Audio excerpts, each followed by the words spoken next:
पैंती स्टेशन से निकलल बा कहानी, चमके बिहार के अब नहीं की निशानी। वीर 35 स्टेशन से निकलल बा कहानी, चमके बिहार के अब नहीं की निशानी। अदानी पावर प्लांट से रोशन होई गाँव, तरक्की के राह पर बढ़त बाहर ठाऊं। वीर 35 स्टेशन से निकलल बा कहानी, चमके बिहार के अब नहीं की निशानी। वीर 35 स्टेशन से निकलल बा कहानी, चमके बिहार के अब नहीं की निशानी। रेलिया के सीटी बाजे जागे सब अरमान, मेहनत के बल पर लिखाई नया पहचान। खेतवा से कारखाना तक बढ़ल बा सम्मान, युवा के सपना अब छुए आसमान। वीर 35 स्टेशन से निकलल बा कहानी, चमके बिहार के अब नहीं की निशानी। वीर 35 स्टेशन से निकलल बा कहानी, चमके बिहार के अब नहीं की निशानी।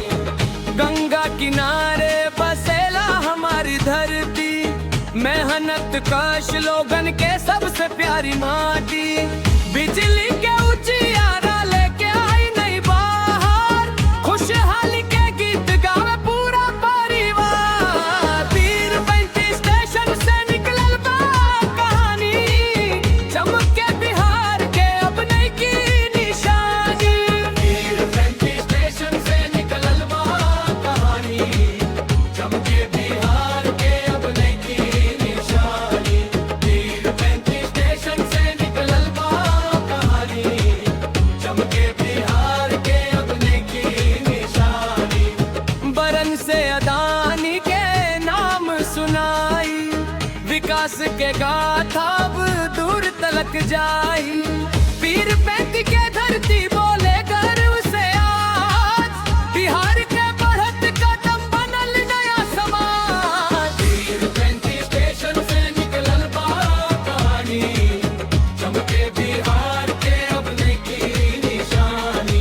वीर 35 स्टेशन से निकलल बा कहानी, चमके बिहार के अब नहीं की निशानी।